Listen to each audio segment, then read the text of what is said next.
Hello everyone, welcome back to Garden of GS, and today's session Drishti IAS UPPCS test number 5, and we have completed test number 1, 2, 3 and test number 4 is CSAT. So now in this session we will solve and analyze the test number 5, that is Indian polity. So let's we start. First question है, हाल ही में समाचारों में चर्चित mission दृष्टि के संदर्भ में कौन सा कथन सही है? यह भारत का पहला निजी उपग्रह मिशन है जो ऑप्टोसैर प्रौद्योगिकी का उपयोग किया गया है, जिसमें और ऑप्टिकल और रडार सेंसरों का एकीकरण करती है। ठीक है, ये बहुत ज़्यादा चर्चा में रहा है क्योंकि ये विश्व का पहला ऐसा एक ऑप्टोसैर है, ये टेक्नोलॉजी वाला उपग्रह है और ये भारत की निजी कंपनी द्वारा, कंपनी का नाम है गैलेक्सी आई, उसके द्वारा डेवलप किया गया है। और इस टेक्नोलॉजी को, ऑप्टोसैर टेक्नोलॉजी को यूज़ करने वाला ये दुनिया का पहला मिशन है, ये ध्यान रखना है। और इसमें मल्टी स्पेक्ट्रल ऑप्टिकल इमेजिंग और सिंथेटिक अपर्चर रडार को, ये दोनों को इंटीग्रेट करती है और इसके माध्यम से देख सकते हैं कहीं भी बादल, धुएं, अंधकार, इन सब के पार भी 24/7 हाई रिजोल्यूशन डेटा उपलब्ध कराता है ये। तो ये पॉइंट ठीक है। नेक्स्ट है, यह उपग्रह वही उच्च रिजोल्यूशन इमेजनरी प्रदान करने हेतु अभिकल्पित है तथा इसे इसरो के PSLV रॉकेट के माध्यम से, तो ये पॉइंट गलत है, इसरो के PSLV से नहीं, ये है तो इंडियन कंपनी का, लेकिन इसको जो लॉन्च किया जाएगा वो SpaceX Falcon 9 रॉकेट के माध्यम से इसके लिए पार्टनरशिप हुई है कि उससे लॉन्च किया जाएगा। तो ये इम्पॉर्टेंट है किस लिए कि इंडिया का प्राइवेट सेक्टर का है। दूसरा, ये डिजास्टर मैनेजमेंट, कृषि, नेशनल सिक्योरिटी, इन सब में इसका बहुत ज़्यादा हेल्प रहेगा। तो ये ऑप्शन गलत हो गया, तो इसका आंसर हो जाएगा ए। नेक्स्ट क्वेश्चन, पैमाना पोर्टल के संदर्भ में कौन सा कथन सही है? इसे केंद्रीय अवसंरचना परियोजना की प्रगति की निगरानी हेतु मॉस्पी, वही सांख्यिकी मंत्रालय द्वारा प्रारंभ किया गया है। ठीक है, ये सांख्यिकी मंत्रालय ने इसको शुरू किया है। पैमाना का फुल फॉर्म है project appraisal infrastructure monitoring and network augmentation, और ये एक सेंट्रल सेक्टर स्कीम है, केंद्रीय क्षेत्र की परियोजना है और ये मेनली डिजिटल प्लेटफॉर्म है जो रियल टाइम जो है योजनाओं की निगरानी करता है कि कौन सी योजना जो है वो कहाँ तक पहुँची है, जो भी बाधाएँ आ रही हैं उनकी पहचान की जा सके, ये उसके लिए बनाया गया है। तो यह पोर्टल केवल उन्हीं अवसंरचना परियोजनाओं की निगरानी करता है जिनका संशोधित लागत अनुमान 1000 करोड़ से अधिक नहीं, ये गलत है, 1000 करोड़ से अधिक वाली नहीं है, बल्कि अगर 150 करोड़ से ज़्यादा किसी प्रोजेक्ट की लागत है तो उसकी ये निगरानी करता है। और अब तक जो है 2026 तक 1800 से ज़्यादा परियोजनाओं की ये निगरानी कर रहा है। इसका आंसर हो जाएगा ए। और ये इससे जो है लेट होने से बचेंगी योजनाएं, समय सीमा से विलंब, और इसके अलावा PMO प्रगति बैठकों के लिए एक सिंगल वर्जन ऑफ ट्रुथ उपलब्ध कराता है ये। नेक्स्ट क्वेश्चन, राष्ट्रीय हरित हाइड्रोजन मिशन, इसको नेशनल ग्रीन हाइड्रोजन मिशन बोलते हैं, के उपघटक साइट योजना के संदर्भ में कौन सा सही है? यह हाइड्रोजन उत्पादन में प्रयुक्त इलेक्ट्रोलाइजर के घरेलू विनिर्माण हेतु वित्तीय प्रोत्साहन प्रदान करता है। तो ये ठीक है। ये जो योजना है ये रणनीतिक हस्तक्षेप योजना है साइट, ये ग्रीन हाइड्रोजन मिशन के अंतर्गत आती है, ये तो पता होगा आपको। इस योजना का घटक एक जो है वो हाइड्रोजन उत्पादन में ये देखता है कि जो हाइड्रोजन उत्पादन है उसको बढ़ावा दिया जाए और उसके लिए ये क्या करता है, वित्तीय प्रोत्साहन देता है। तो ये ठीक है, और इससे क्या होगा, आयात की जो निर्भरता है वो हमारी कम हो सकेगी।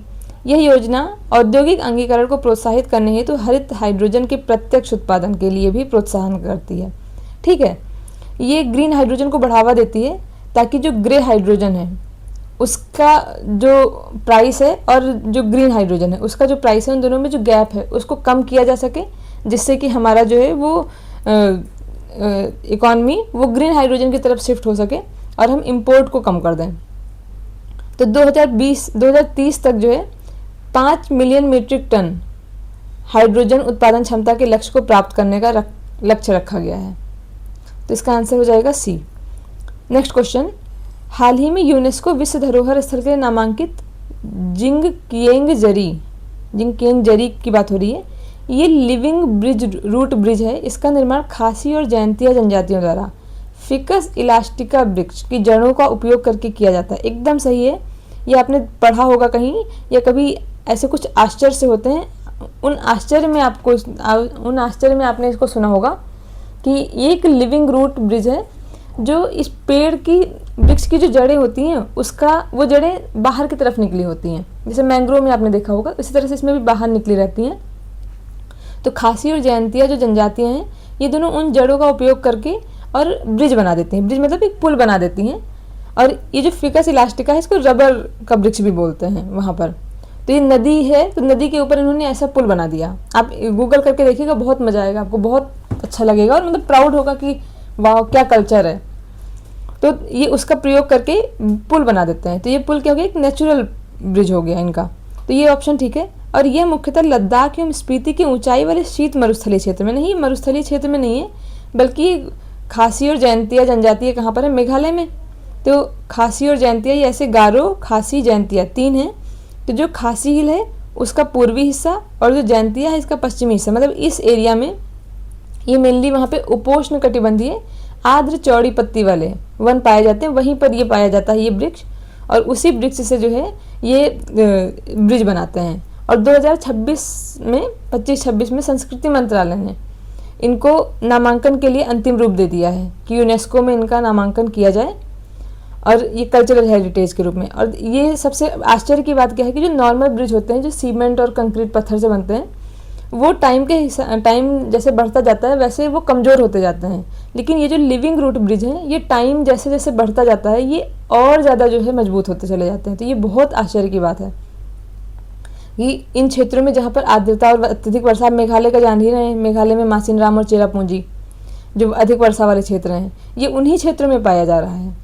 तो ये बहुत बहुत प्राउडिंग मोमेंट है इंडिया के लिए और ये नॉर्थ ईस्ट कल्चर का ये बहुत अच्छा रिप्रेजेंटेशन करता है।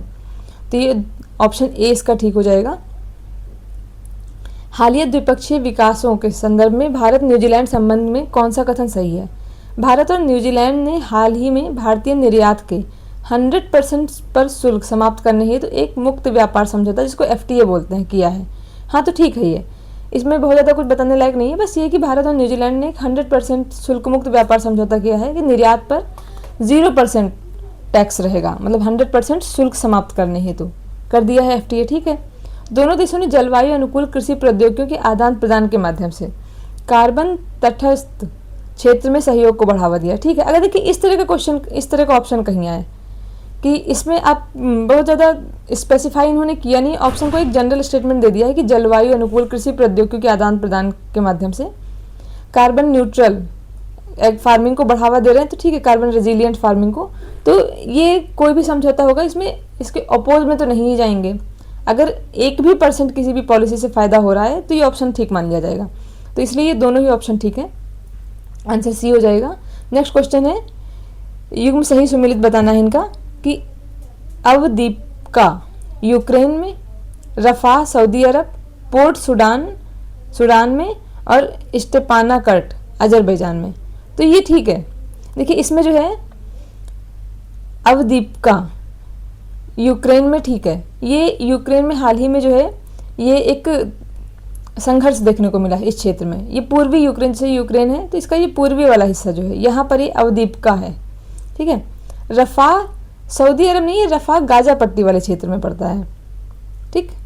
तो ये गाजा पट्टी मिस्र की सीमा पर स्थित है। तो ये ऑप्शन गलत हो गया, 2 हटेगा तो एक ही ऑप्शन बचा, बाकी हम देख लेते हैं। पोर्ट सूडान, अब सूडान नाम से ही तो सूडान ही होगा। और स्टेपानाकर्ट ये कहाँ है? अजरबैजान में है। ये अजरबैजान में एक आप देखेंगे नागोर्नो काराबाख क्षेत्र है, उस क्षेत्र में ही जो है ये वाला स्टेपानाकर्ट आता है। तो इसका आंसर हो जाएगा सी। नेक्स्ट क्वेश्चन है, बायोफैट 2026 के संदर्भ में कौन सा कथन सही है? ये जैविक खाद से संबंधित एक अंतर्राष्ट्रीय व्यापार मेला है। ठीक है। ये बायोफैट का इसका जो फुल फॉर्म है वो भी यही है कि बायो से बायो हो गया, ठीक है, फर्टिलाइजर, और फिर अंतर्राष्ट्रीय व्यापार मेला। ठीक है। भारत को बायोफैज 2026 में कंट्री ऑफ द ईयर के रूप में मान्यता मिली है। ये भी ठीक है एकदम। ये मेनली जो है जैविक कृषि और निर्यात संवर्धन में भारत अपनी महत्वपूर्ण भूमिका निभा रहा है और जैविक उत्पादकों को बढ़ावा दे रहा है। इस वजह से जो है जैविक उत्पादक और उत्पाद दोनों को बढ़ावा दे रहा है, तो इसलिए भारत को ये प्राइज़ मिला हुआ है। और ये मेनली जैविक क्षेत्र से बायोफैट जो है जैविक क्षेत्र से जुड़े उत्पादक, निर्यातक, नीति निर्माता इन सबको एक प्लेटफॉर्म पर लेकर के आता है। और भारत के जो प्रमुख जैविक निर्यात हैं उनमें चाय, मसाला, तिलहन और बहुत सारे खाद्यान्न, ये सब जो है भारत के जैविक उत्पाद में है। तो ये ऑप्शन दोनों ही सही हैं। नेक्स्ट क्वेश्चन, राष्ट्रीय सुरक्षा परिषद, वही यूएनएससी, संयुक्त राष्ट्र की बात हो रही है, कि 1267 प्रतिबंध समिति में के संदर्भ में बताना है, यह आतंकवाद से संबंधित प्रतिबंधों से संबंधित है। ठीक है, ये आतंकवाद से इसका संबंध है और ये मेनली जो अलकायदा है और ISIL है, ये उससे जुड़े जो तत्व हैं उनका ये उनके विरुद्ध ही बनाया गया है। तो ये ऑप्शन ए ठीक है। और ये संयुक्त राष्ट्र महासभा के अधीन नहीं, देखिए नाम ही लिखा हुआ है यूएनएससी की प्रतिबंध समिति। तो यूएनएससी की प्रतिबंध समिति अगर आ गया तो वहाँ पे महासभा को पावर नहीं दी जाएगी, क्योंकि यूएनएससी के पास ज़्यादा पावर है। तो इस तरह से इनके ये ऑप्शन गलत हो जाएगा। और ये कौन हो जाएगा, ये यूएनएससी के अधीन काम करती है, ना कि महासभा के अंतर्गत। और ये जो है मेनली ये जो समिति बनी है प्रतिबंध समिति, ये जो वो हैं जैसे अलकायदा हो गया या जो भी आतंकी संगठन है उनकी संपत्ति को फ्रीज करती है, यात्रा पर प्रतिबंध लगा देती है, हथियार पर प्रतिबंध लगा देती है। ठीक है, तो ये ऑप्शन ए सही हो जाएगा। ऑप्शन ए नहीं, अब देखिए ओनली वन ठीक है, और ओनली वन कहाँ दिया है, डी में। तो कई बार होता है कि ऑप्शन ए का मतलब हम अगर पॉइंट वन का मतलब सीधे ऑप्शन ए लगा देते हैं, बट देखिए इसमें कैसे इन्होंने घुमा के दिया है। ठीक है, तो आपको ये ज़रूर ध्यान रखना है, क्योंकि कई बार क्वेश्चन सही कर लेते हैं लेकिन ऑप्शन गलत टिक कर देते हैं। कौन सा कथन ग्रीस की सही स्थिति का सही वर्णन करता है। ग्रीस को बताना कि कहाँ है। ग्रीस काला सागर और कैस्पियन सागर के मध्य है, आयोनियन सागर एवं एजियन सागर के। देखिए काला सागर और कैस्पियन सागर ये तो दोनों ही जो है ग्रीस से पूर्व में हो गए। ये है ग्रीस, ठीक है। यहाँ पर है आयोनियन सागर और यहाँ पर है एजियन सागर, ठीक। और ये पूरा जो क्षेत्र है ये है भूमध्य सागर। ध्यान रखना ग्रीस कहाँ है, आयोनियन सागर और एजियन सागर के बीच में, ठीक है। Option B. Next question, Arctic Sentry mission जलवायु निगरानी के लिए महत्वपूर्ण है। ठीक है, होगा ही तभी इस तरह का जिक्र कर रहे हैं। और आर्कटिक क्षेत्र वैश्विक औसत की तुलना में अधिक तीव्र गति से उष्ण हो रहा है। हाँ ठीक है, जो आर्कटिक का इशू है वो ये है कि बाकी सारे क्षेत्र गर्म हो रहे हैं, ग्लोबल वार्मिंग का असर दिख रहा है, लेकिन आर्कटिक क्षेत्र में जो है जो वैश्विक औसत है उससे ज़्यादा यहाँ पर जो है ग्लोबल वार्मिंग का असर दिख रहा है। तो है तो ठंडा क्षेत्र, लेकिन जो इफेक्ट है ग्लोबल वार्मिंग का वो इस क्षेत्र में ज़्यादा है, इसलिए यहाँ पर बर्फ़ जो है वो ज़्यादा तेज़ी से पिघल रही है। तो ये एक बड़ा चैलेंज बना हुआ है। तो इस वजह से कई सारे मिशन वगैरह आते रहते हैं। तो इन्होंने क्या किया है, आर्कटिक सेंट्री मिशन का उद्देश्य वही क्या है, जलवायु निगरानी के लिए। तो ये सही भी है और ये इसकी व्याख्या भी कर रहा है कि ये क्यों है। तो इसका रीज़न यही है कि क्यों है, क्योंकि आर्कटिक क्षेत्र बाकी क्षेत्रों की तुलना में ग्लोबल औसत से ज़्यादा यहाँ पर जो है वो दिख रहा है ग्लोबल वार्मिंग। तो ऑप्शन ए ठीक है। नहीं, ऑप्शन ए नहीं। अब देखिए इन्होंने क्या किया है, दोनों सही हैं किंतु सही व्याख्या नहीं करता है, तो इसका ऑप्शन हो जाएगा डी। और जबकि ये वाला ऑप्शन हमेशा ए पे दिया रहता है, लेकिन ये मतलब इसके लिए हमें थैंकफुल होना चाहिए दृष्टि IAS को, क्योंकि इस तरह से क्वेश्चन अगर हम यहाँ पर सॉल्व कर लेंगे तो एग्जामिनेशन हॉल में ये हमारी ये इस तरह की गलतियाँ होने से बच जाएंगे। और अगर इस तरह के क्वेश्चन मान लीजिए 20-25, तो उनमें से अगर हमने 5 ऐसे गोले गलत भर दिए तो हम बाहर हो गए। तो इसलिए हमें ध्यान रखना है कि ऑप्शन पे अगर जितनी गलतियां होनी हम यही गलतियां कर लें। देखिए मैंने खुद ही नहीं ध्यान दिया था, तो इस वजह से ये हमारी ऐसे क्वेश्चन को सॉल्व करने से हमारी एग्जामिनेशन हॉल तक गलतियां हम कम कर देते हैं। नेक्स्ट क्वेश्चन है, G4 देश संयुक्त राष्ट्र सुरक्षा परिषद में सुधार का समर्थन करते हैं। हाँ ठीक है, जो G4 कंट्री हैं इनमें है इंडिया, जर्मनी, जापान और ब्राज़ील, ठीक है। तो इसको ऐसे कर सकते हैं, गजबी, ठीक, गजब बोलते हैं ना, गजब है मतलब बहुत अच्छा रहा है, तो गजब आई या आई गजब, ठीक। भारत G4 का सदस्य है देखिए आई है इसमें। ब्राज़ील G4 का सदस्य नहीं है, गलत है, क्योंकि ब्राज़ील तो है ही है देखिए B4। तो ऑप्शन 3 हट गया और 2 भी सही है, तो इसका आंसर हो जाएगा ए। इसमें देखिए जो UNSC है अभी इसमें क्या है, संयुक्त राष्ट्र सुरक्षा परिषद की बात हो रही है। इसमें 5 परमानेंट मेंबर हैं और 10 नॉन परमानेंट मेंबर हैं। जो नॉन परमानेंट मेंबर हैं वो 2-2 साल के लिए यहाँ पर इनके कंट्री नियुक्त किए जाए, मतलब इलेक्ट किए जाते हैं। 5 परमानेंट मेंबर जो हैं वो अमेरिका, फ्रांस, जापान, जापान नहीं, अमेरिका, फ्रांस, चीन, रशिया और ग्रेट ब्रिटेन, ये 5 कंट्री हैं जो P5 में हैं और वीटो पावर जो है वो इन्हीं 5 कंट्री को है। तो G4 जो है वो इसमें सुधार की बात करता है और बोलता है कि जो P5 हैं इनको बढ़ाया जाए। तो ये चारों देश जो हैं अपने अपने महाद्वीप में अपना प्रतिनिधित्व कर रहे हैं, ठीक है। तो ऑप्शन इसका हो जाएगा ए। और जो ये है 10 नॉन परमानेंट, उनमें भारत जो है वो अब तक का सबसे ज़्यादा बार, मतलब सबसे ज़्यादा क्या 8 बार भारत जो है यहाँ पे नॉन परमानेंट मेंबर रह चुका है, जिसमें से अभी जो लेटेस्ट था इनका वो 21-22 वाला सेशन था। नेक्स्ट क्वेश्चन है, भारत सेशल्स द्विपक्षीय संबंध के संदर्भ में बताना है। सेशल्स पश्चिमी हिंद महासागर में सामरिक रूप से स्थित है, ठीक है। देखिए ये है अफ्रीका, ठीक, बना नहीं है सही से, अफ्रीका वाला क्षेत्र है यहाँ पे, और इधर है सऊदी अरब वगैरह, तो सेशल्स यहाँ पड़ेगा, ठीक है। तो ये पश्चिमी हिंद महासागर हो गया, ठीक है। ये मैप इसलिए मैं बनाया ताकि ध्यान रहे आपको। सेशल्स पश्चिमी हिंद महासागर में, ठीक है। भारत और सेशल्स समुद्री सुरक्षा तथा तटीय निगरानी में सहयोग करते हैं, हाँ ठीक है, सहयोग करते हैं। भारत की एक परियोजना है जिसको सागर बोलते हैं, security and growth for all region, उसमें जो है ये सेशल्स भारत के सागर का भागीदार कंट्री है।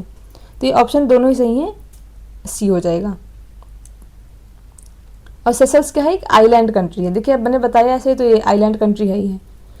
क्रिटिकल मिनरल्स मिनिस्ट्रियल के संदर्भ में कौन सा कथन सही है? यह स्वच्छ ऊर्जा प्रौद्योगिकी के लिए आवश्यक खनिजों की आपूर्ति श्रृंखला को सुरक्षित करने पर केंद्रित है, ठीक है। ये जनरल स्टेटमेंट है, इस तरह के स्टेटमेंट में बहुत ज़्यादा दिमाग लगाने की जरूरत नहीं है, ये मतलब ये सही ही होते हैं। लिथियम, कोबाल्ट और दुर्लभ मृदा तत्व क्रिटिकल मिनरल के अंतर्गत आते हैं, ठीक है, ये भी ठीक है। तो ऑप्शन सी हो जाएगा।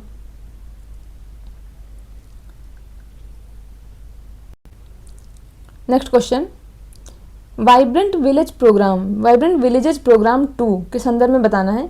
देखिए वाइब्रेंट विलेजेस क्या था, जो पहले मैं इसका बता देती हूँ। जैसे ये है इंडिया, ठीक है, तो इसके जो बॉर्डरिंग स्टेट्स हैं, इन बॉर्डरिंग स्टेट्स के यहाँ पे कोई ना कोई गांव है, और ये जो गांव हैं ये मुख्य धारा से थोड़ा पीछे रह जाते हैं। क्यों? क्योंकि इनकी राजधानी सामान्यतः बीच में होती है, तो राजधानी के आसपास के शहर जो है वो विकसित हो गए, और ये बॉर्डर होते तो यहाँ पे कई बार नेगलेक्ट हो जाते हैं, मतलब इन पे ज़्यादा ध्यान नहीं दिया जाता है, तो ये पिछड़े रह गए। जबकि सामरिक सुरक्षा की दृष्टि से देखिए ये बहुत इंपॉर्टेंट है, क्योंकि अगर यहाँ के लोग अवेयर रहे, यहाँ पर तकनीकी सुरक्षाएँ अच्छी हैं, तो बहुत सारे जो इलीगल अवैध जो है वो व्यापार चल रहे हैं वो अपने आप रुक जाएं, और भी बहुत सारी चीज़ें हो जाएं, ठीक है, घुसपैठियों का जो है प्रभाव कम हो जाए। तो गवर्नमेंट ने क्या किया, वाइब्रेंट विलेज प्रोग्राम, कि ये जो अब तक जो है ये पिछड़े हुए थे, इन पिछड़ों की जगह पे इनको वाइब्रेंट मतलब आकांक्षी गांव अभियान चलाया गया, ठीक है, प्रोग्राम चलाया गया।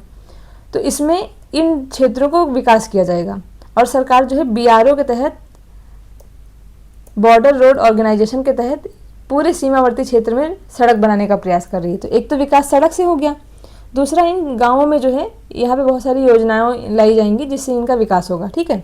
तो ये तो थी ये स्कीम। इसका एक शुरू हुआ पार्ट 1, अभी जो आया है वो 2025 में ये आया है पार्ट 2, ठीक है।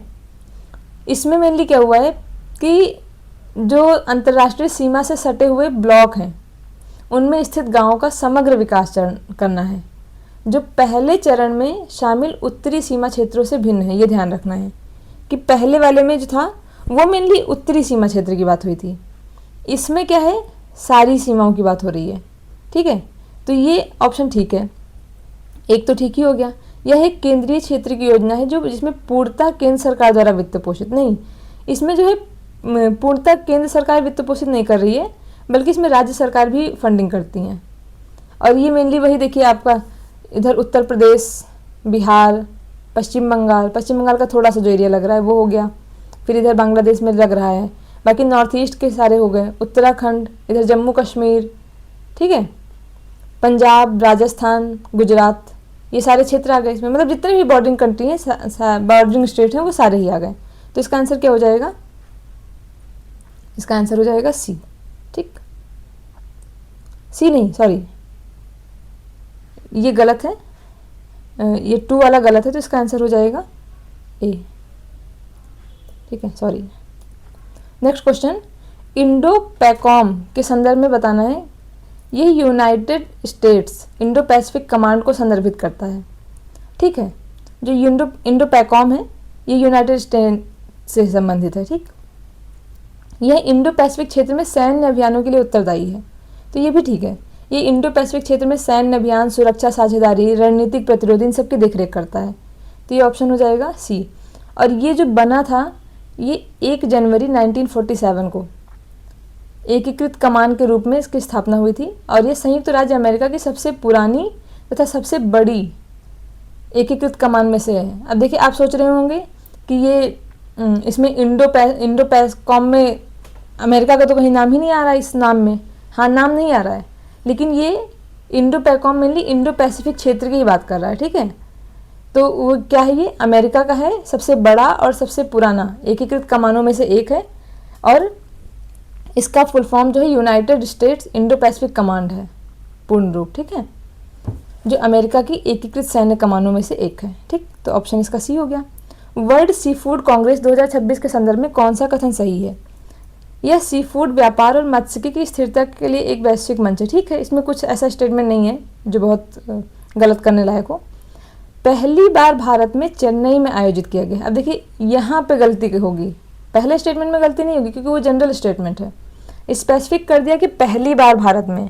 अब ये फैक्चुअल इंफॉर्मेशन है कि अगर आपको पता है तभी ये ऑप्शन कर पाएंगे। पहली बार भारत में चेन्नई में आयोजित किया गया, तो ये ऑप्शन ठीक है। और ये भारत के लिए ऐतिहासिक घटना थी क्योंकि ये पहली बार हुआ है, और ये हर 2 साल में आयोजित होता है, जिसमें से इस बार कहाँ था, ये भारत में चेन्नई में, ठीक है। और बाकी इसका उद्देश्य आप समझ ही रहे हैं कि सी फूड जो है एक्सपोर्ट करना, सी फूड के प्रोडक्शन को बढ़ावा देना, और अब जो है भारत सी फूड का निर्यात करने वाले प्रमुख देशों में से एक बन गया है। सी फूड मतलब समुद्र से जो भी खाने की चीज़ें मिल रही हैं, जैसे मछली हो गई या और कोई जीव जंतु हैं जो लोग खा रहे हैं, तो उनका एक्सपोर्ट और प्रोडक्शन को बढ़ावा दिया जा रहा है। तो ये ठीक है, तो ऑप्शन इसका सी हो जाएगा। नेक्स्ट क्वेश्चन, NMPB राष्ट्रीय औषधि पादप बोर्ड के संदर्भ में कौन सा कथन सही है? ये आयुष मंत्रालय के अंतर्गत आता है। अब देखिए, यहाँ पे आपको लग भी सकता है और नहीं भी लग सकता है, क्योंकि ये है औषधीय, तो औषधीय से आपको लगेगा आयुष मंत्रालय है, लेकिन पादप बोर्ड मतलब प्लांट की बात हो रही है, तो हो सकता है ये ना हो। लेकिन देखिए, जब भी औषधीय तो इसमें प्लांट को हटा देंगे, मेनली औषधीय की बात हो रही है। कौन से प्लांट? जो मेडिसिनल प्लांट हैं उनकी बात हो रही है, जैसे कि जड़ी बूटी वाली चीज़ें हो गई, तो उनको कौन देखेगा? आयुष मंत्रालय ही देखेगा, ठीक है।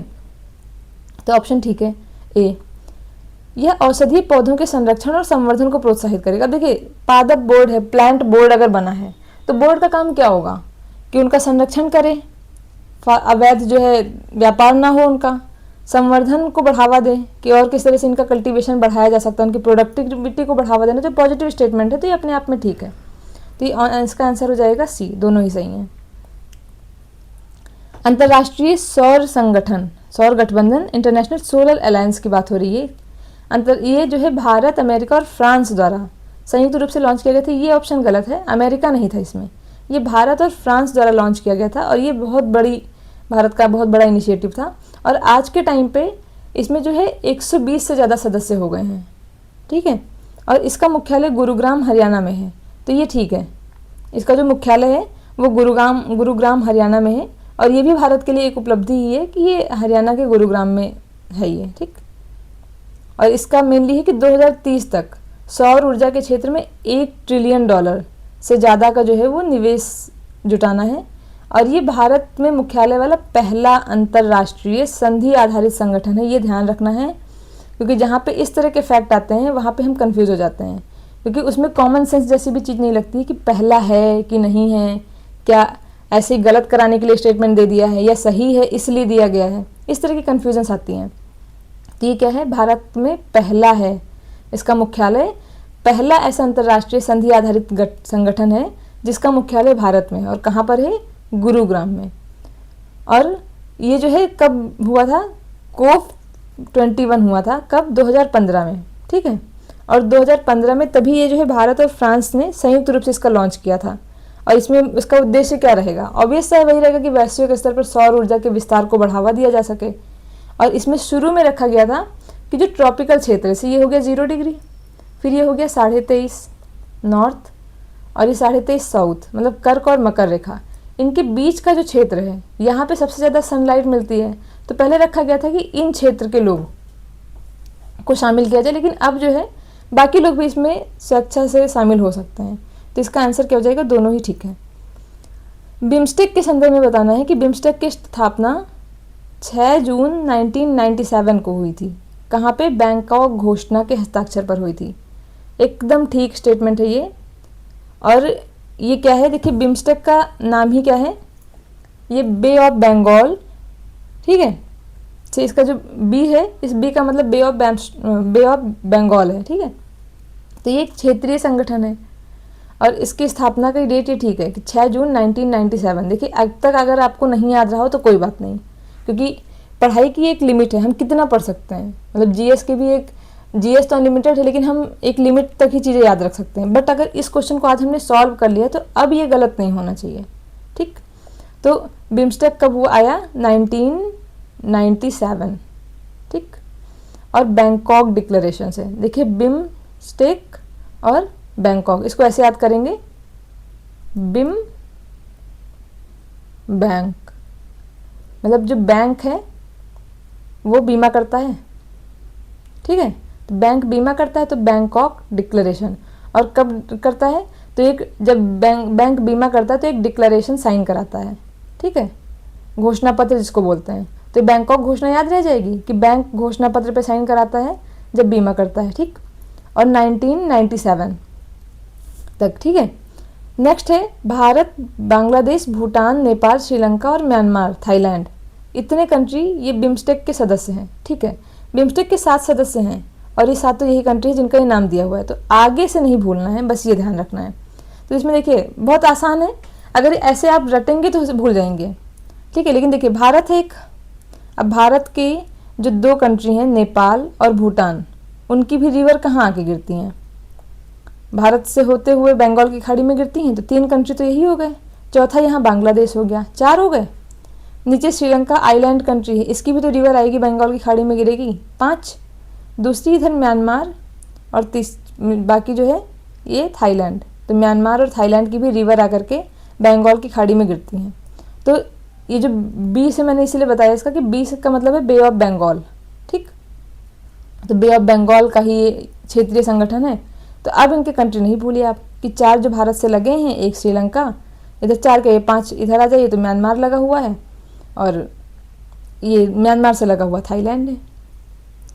तो इसका आंसर हो जाएगा सी, दोनों ही ठीक है। और ये मेनली बनाया गया था, पहले सार्क था और सार्क का जो है वो पाकिस्तान का इंटरफेरेंस इतना ज़्यादा था कि कोई कंक्लूजन निकल ही नहीं पाता था। मतलब सार्क बहुत अच्छा काम कर नहीं पा रहा था क्योंकि पाकिस्तान और भारत के क्लैशेस ही उस पर चलते रहते उस प्लेटफॉर्म पे। तो फिर भारत ने एक अपना अलग बना लिया जो है वो क्षेत्रीय संगठन, और उसमें अब जैसे बे ऑफ बंगाल कर लिया, तो बे ऑफ बंगाल में पाकिस्तान तो आएगा नहीं, तो पाकिस्तान हट गया। तो पाकिस्तान हटा तो अफगानिस्तान को भारत हटाना नहीं चाहता था, लेकिन अब तो जब वो हटा है तो ऑप्शन कोई और है नहीं, तो अफगानिस्तान को भी हटाना पड़ा, क्योंकि जो लॉजिक है कि पाकिस्तान की रिवर आके थोड़ी ना बंगाल की खाड़ी में गिरती हैं, तो अफगानिस्तान की भी नहीं आती। तो इस वजह से 2 कंट्री हट गए और यहाँ पे कौन जुड़ गया, म्यांमार और थाईलैंड। नेक्स्ट क्वेश्चन है, निम्नलिखित घटनाओं पर विचार कर रहे हैं और उनका कालानुक्रम सही सीक्वेंस लगाना है। संयुक्त राष्ट्र का गठन कब हुआ था, पता है आपको, पता होगा ही आपको, ये हुआ था 1945, ठीक है। ये जितने भी हैं सब 19 में, इसलिए ये नहीं लिखूंगी। विश्व बैंक की स्थापना 44 में हुई थी और एक ब्रेटन वुड्स सम्मेलन हुआ था। ब्रेटन वुड्स सम्मेलन में जो है 2 चीज़ों की स्थापना हुई थी, एक वर्ल्ड बैंक और एक IMF, ठीक है, इन दोनों की। और ये कब हुए थे, 44 में। मानवाधिकारों की सार्वभौम घोषणा को अपनाना, देखिए इसको 4 कैसे याद रखेंगे, समान नागरिक संहिता है उसका भी 4 आता है कि इक्वलिटी की बात करते हैं समान नागरिक संहिता में 4। तो ऐसे ही वर्ल्ड बैंक भी जो है गरीब कंट्री को पैसा दे करके इक्वलिटी की बात करता है, तो 4 वर्ल्ड बैंक और IMF दोनों, तो 1944 हो गया।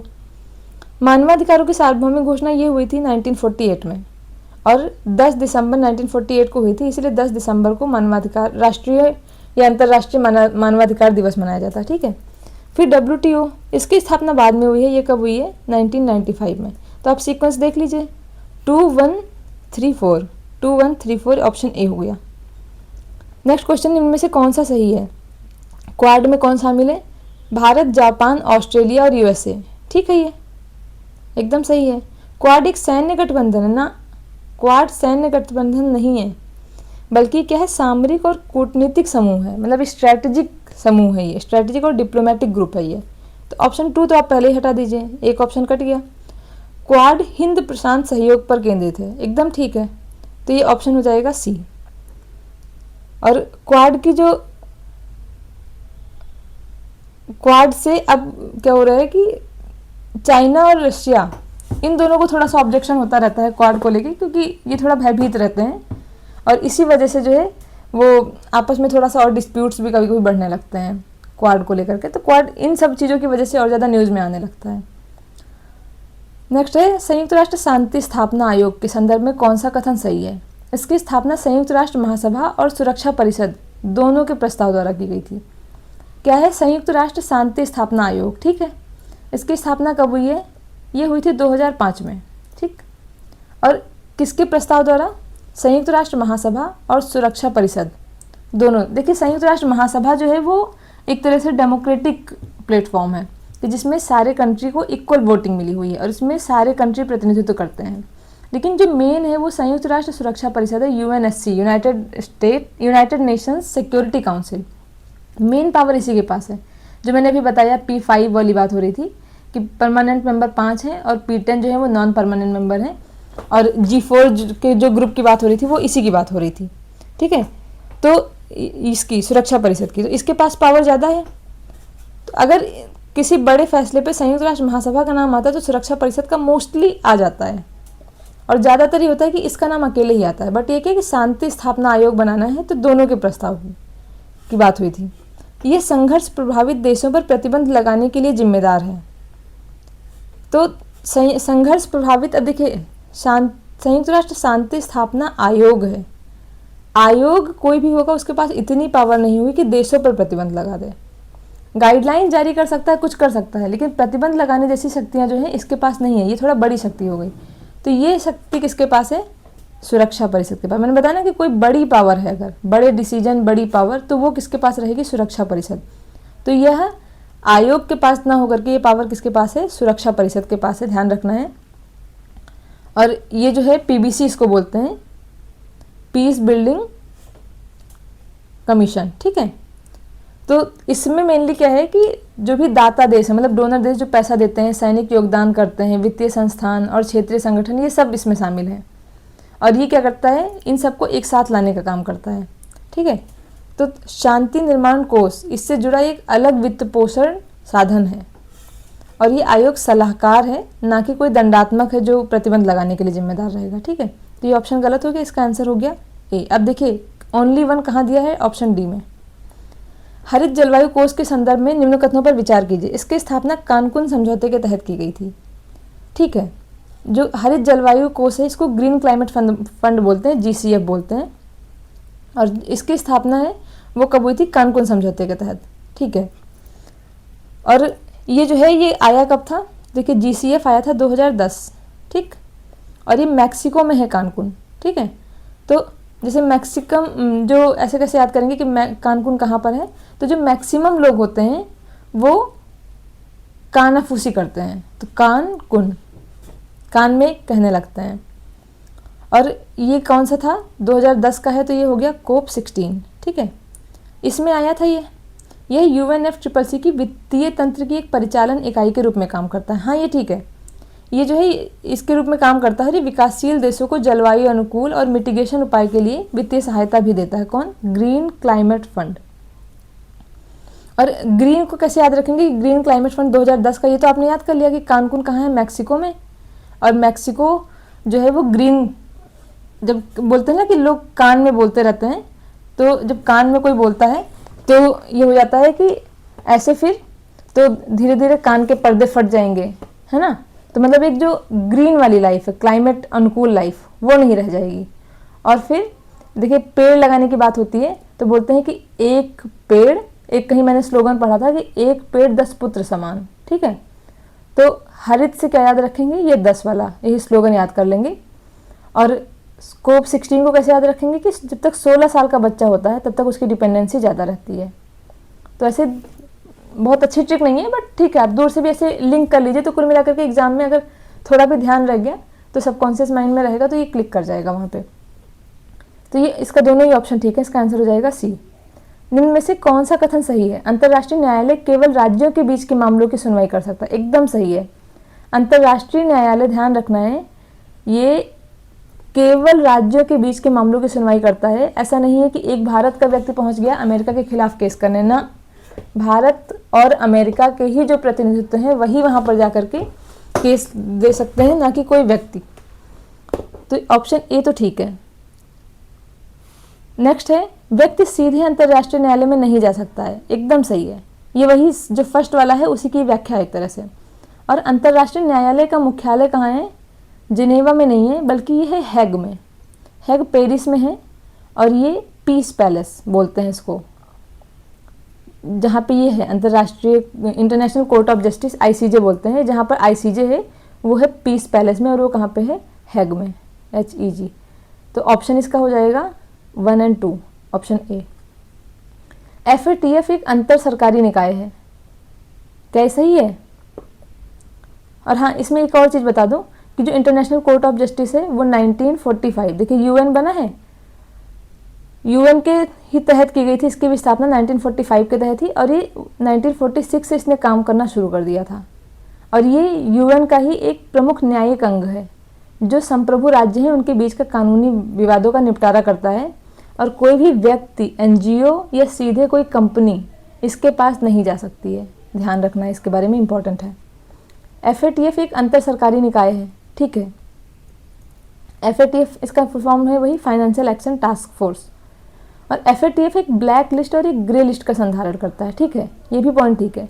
जो FATF है इसकी स्थापना कब हुई थी? 1989 में हुई थी। और ये G7 देशों द्वारा जो मनी लॉन्ड्रिंग और आतंकी फंडिंग है, टेररिंग फंडिंग, इन सब से निपटने के लिए की गई थी task force, action task force. अभी किससे? फाइनेंशियल से, फाइनेंस करने की बात कर रहा है। अब टेररिस्ट एक्टिविटीज हो गई है, मनी लॉन्ड्रिंग, उसमें क्या आता है? फाइनेंस ही आता है। और इसमें 2 तरह की लिस्ट होती है। ग्रे लिस्ट होती है जो बढ़ी हुई निगरानी को बढ़ा देती है, और जो ब्लैक लिस्ट होती है वो उससे भी बड़ी होती है, जिसमें हाई रिस्क हो जाता है, कि हाई रिस्क वाला क्षेत्र है जिसमें इसके खिलाफ एक्शन लेने की बात होती है। तो भारत जो है वो बना है कब? 2010 में इसका सदस्य। और ये बनी कब है? 1989 में। तो भारत संस्थापक सदस्य तो नहीं ही हुआ, तो ऑप्शन 3 तो गलत ही हो जाएगा। 3 हटाएंगे तो वैसे ही आंसर आ गया ए। और पाकिस्तान जो है कई बार इसमें FATF की ग्रे लिस्ट में शामिल रहा है, ठीक है। नेक्स्ट क्वेश्चन है, जैविक हथियार अभिसमय के संदर्भ में कौन सा कथन सही है? यह जैविक हथियारों के विकास और उनके भंडारण पर रोक लगाता है, ठीक है, एकदम सही है। अब ऑब्वियस है कि अगर जैविक हथियार की बात हो रही है कि इससे रिलेटेड कन्वेंशन है बायोलॉजिकल वेपन कन्वेंशन, तो ये उनके जैविक हथियार कोई अच्छी चीज़ तो है नहीं होगी। अगर बायोलॉजिकल हथियार हैं, बायोलॉजिकल वेपन है, तब तो और भी नहीं, तो उनके विकास और भंडारण पर रोक लगाता है, ठीक है। और ये जो आया था BWC, ये 1975 में आया था, ठीक है। तो इस ये ध्यान रखना है 1975 का। और ये मेनली विषैले हथियारों का विकास, उत्पादन, इन सब पर रोक लगाता है। और ये संयुक्त राष्ट्र के ढांचे के भीतर निरस्त्रीकरण जो मामले हैं उनके तहत ही काम करता है।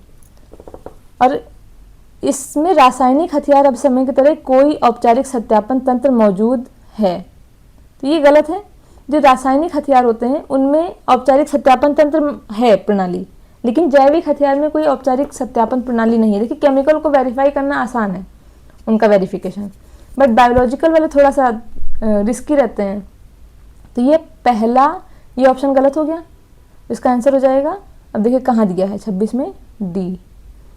ये जो है इसके बारे में बता दो कि पहला बहुपक्षीय निरस्त्रीकरण समझौता ऐसा था 1975 में जो आया, जिसने जो है हथियारों की पूरी श्रेणी पर प्रतिबंध लगा दिया कि बायोलॉजिकल वेपन चाहे छोटा हो चाहे बड़ा हो, सब प्रतिबंधित हैं। और वर्तमान में 180 से भी ज़्यादा देश इसमें शामिल हैं, तो ये बहुत बड़ी इसकी उपलब्धि है।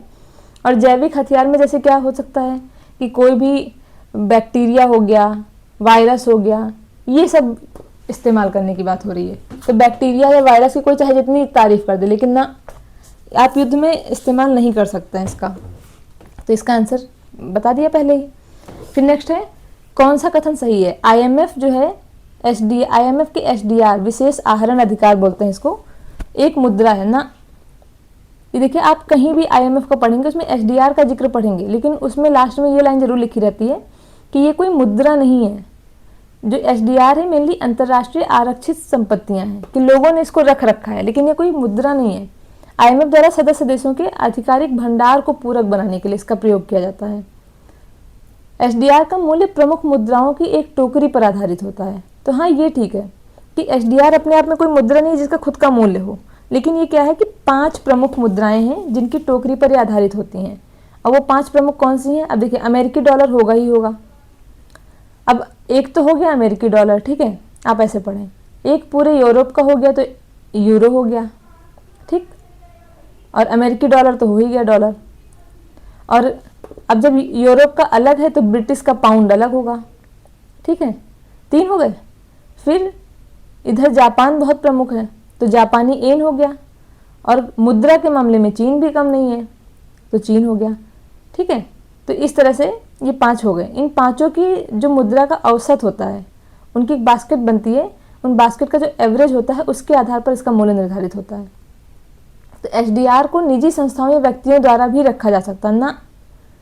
एसडीआर केवल आईएमएफ की बात करता है, और ये आईएमएफ जो है वो किसको लोन देता है? मेनली केंद्रीय बैंक और अंतर्राष्ट्रीय संस्थान वो रख सकते हैं, लेकिन कोई निजी संस्थान या व्यक्ति नहीं रख सकता, क्योंकि केंद्रीय बैंक किसी निजी व्यक्ति का नहीं है। जैसे बोला ना निजी संस्थाओं या व्यक्तियों, तो केंद्रीय बैंक रख सकता है क्योंकि केंद्रीय बैंक उस देश का प्रतिनिधित्व करता है। उसके अलावा अंतर्राष्ट्रीय संस्थान हो गए वो पूरे वर्ल्ड का प्रतिनिधित्व करते हैं, इसलिए वो दोनों रख सकते हैं, बट व्यक्ति नहीं। तो इसका आंसर क्या हो जाएगा? Only 2, option A. निम्न में से कौन सा सही है? आर्कटिक परिषद एक संधि आधारित अंतर सरकारी संगठन है, ठीक है। ये जो है आर्कटिक परिषद है ये संधि आधारित ना ना ना ना ना ये संधि आधारित नहीं है। अंतर सरकारी गठबंधन तो है लेकिन संधि आधारित नहीं है। और इसकी स्थापना कब हुई थी? 1996। अब देखिए 96 से कुछ आपको याद आ रहा है? 97 में बताया था क्या? 97 में क्या हुआ है? बैंकॉक डिक्लेरेशन से क्या हुआ था? बिम्स्टेक की घोषणा हुई थी, मतलब बिम्स्टेक आया था, ठीक है, की स्थापना हुई थी। और बिम्स्टेक का मुख्यालय, एक चीज़ ध्यान रखना है, इसका मुख्यालय ढाका में है, बांग्लादेश की राजधानी ढाका, ठीक है। और भारत आर्कटिक परिषद में एक पर्यवेक्षक है, तो हाँ ये ठीक है, ऑप्शन बी ठीक है, ए गलत है।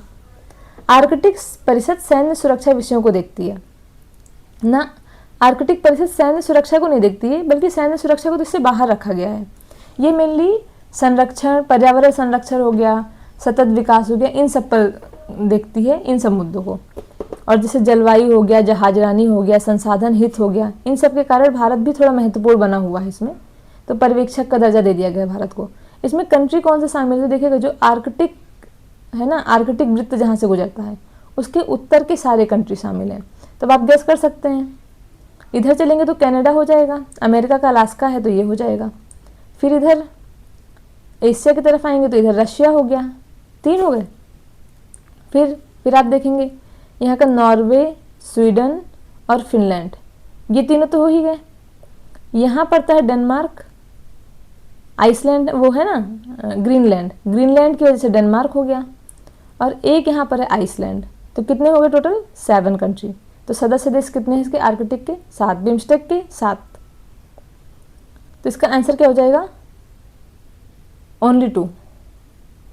नेक्स्ट क्वेश्चन, मिसाइल प्रौद्योगिकी नियंत्रण व्यवस्था MTCR के संदर्भ में बताना है कि कौन सा सही है। यह कानूनी रूप से बाध्यकारी संधि है, क्या ये ठीक है? तो नहीं, ये स्वैच्छिक है, कानूनी रूप से बाध्यकारी नहीं है, तो ये वैसे ही गलत हो गया। देखिए जहाँ पे इस तरह के क्वेश्चन आते हैं, बाध्यकारी हो गई या कोई फैक्ट हो गया, भारत संस्थापक सदस्य है, यहाँ पर क्वेश्चन में गलत करने की चांसेस ज़्यादा होती हैं। तो ये क्या है? ये मेनली मिसाइल प्रौद्योगिकी नियंत्रण व्यवस्था, ये स्वैच्छिक है ना कि बाध्यकारी। भारत सदस्य है तो जी हाँ, भारत इसका सदस्य है। कब बना है भारत? 2016 में। चीन सदस्य नहीं है, चाइना इसीलिए परेशान है क्योंकि भारत सदस्य है लेकिन चाइना सदस्य नहीं है, और चाइना को सदस्यता मिल नहीं रही है, तो चाइना इसीलिए परेशान है। तो चाइना जो है वो P5 का, जो UNSC की उसकी P5 का परमानेंट मेंबर है, वहाँ पे इंडिया नहीं है, और MTCR में इंडिया है लेकिन चाइना नहीं है। तो इसका आंसर ओनली 2। नेक्स्ट क्वेश्चन, कौन सा सही है? यूनेस्को विश्व धरोहर स्थलों में सांस्कृतिक और प्राकृतिक दोनों तरह के धरोहर हैं, बिल्कुल है। जो कंचनजंगा है वो देखिएगा सांस्कृतिक और प्राकृतिक दोनों में आता है, लेकिन इसके अलावा बाकी जो क्षेत्र हैं यूनेस्को की बहुत सारी जो जगहें हैं, जैसे वो हो गए बहुत सारे नेशनल पार्क वगैरह हो गए, वो आते हैं केवल प्राकृतिक वाले में। तो कंचनजंगा एकमात्र ऐसा है जो दोनों की श्रेणी में आता है, तो ये ऑप्शन ठीक है। यूनेस्को की अमूर्त सांस्कृतिक धरोहर में त्यौहार और मौखिक परंपराएं शामिल है, ठीक है, इसमें दिवाली को भी अभी शामिल किया गया है। यूनेस्को का मुख्यालय जेनेवा में है। अब देखिए जो मुख्यालय वाली चीज़ें हैं वो अब तक कई बार गलत हो चुकी हैं, तो इसका मुख्यालय पेरिस में है, ना कि जेनेवा में, तो ये ऑप्शन गलत हो गया। इसका आंसर हो जाएगा ए। तो इस तरह से आज के लिए इतना ही, बाकी कल के वीडियो में करेंगे। Thank you so much.